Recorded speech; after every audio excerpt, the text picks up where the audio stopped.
હર હર મહાદેવ દોસ્તો, આજે આપણે વાત કરીશું પ્લમ્બિંગમાં સેન્ટર પોઈન્ટ વિશે બી. તો દેખો લો, આપણે આમાં સેન્ટર પોઈન્ટ છપાઈ દીધા છે.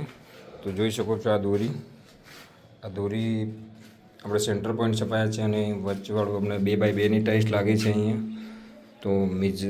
તો આપણે તમને બતાવીશું આ વિડીયોમાં કે સેન્ટર પોઈન્ટ શા માટે છાપવા જોઈએ. તો અહીંયા વોલંગ ટપ આવે છે, અહીંયા બેજિંગ આવે છે, બરાબર. આ ન્યૂ સેટ ચાલુ કરવાની છે, એના માટે આપણે પહેલથી સેન્ટર પોઈન્ટ છપાઈ દીધા છે, બરાબર. તો એના હિસાબથી આપણે તમને વાત કરીશું કે શું કારણે કેમ છાપવા જોઈએ, દોરી કેમ છાપાવી જોઈએ ટાઇલ્સની, અને એનાથી શું ફાયદો થાય. તો ચલો આપણે તમને વાત કરીશું કે દોરી કેમ છપાવી જોઈએ.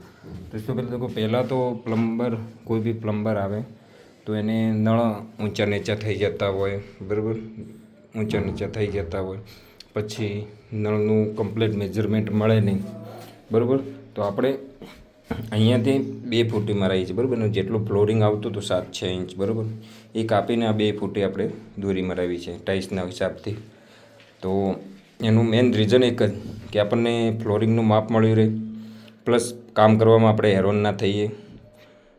પછી આપણે સેન્ટર પોઈન્ટ ટાઇલ્સનો જે સેન્ટર પોઈન્ટ આવે, આ ટાઇલ્સ આવી અહીંયાથી ટાઇલ્સ આવે ને અહીંયાથી ટાઇલ્સ આવે, તો અહીંયા આપણે ડાયવેટર લગાડવાનું છે, તો ડાયવેટર લાગી જાય અહીંયા.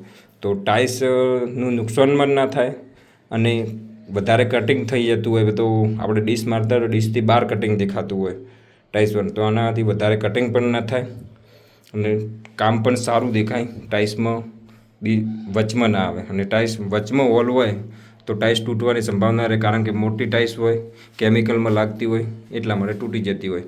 અને વોલંગ ટપમાં મેજરમેન્ટ જરૂરી છે, કારણ કે એનું ફિક્સ માપ હોય. પછી અપ ડાઉન થઈ જતું હોય તો જમી અડી રહે, પગ પણ પછી ઊંચું જતું રહે તો પગ લબડી જાય. એટલા માટે આનું ફિક્સ મેજરમેન્ટ હોય. પછી મેજરમેન્ટ ઊંચા નીચું થઈ જાય તો ટપ બેસે નહીં, અડી જાય. અને આ ખૂણામાં બેજિંગ મિક્સર લાગે છે, બેજિંગ મિક્સર એ તમને પાર્ટ 2 આપશે.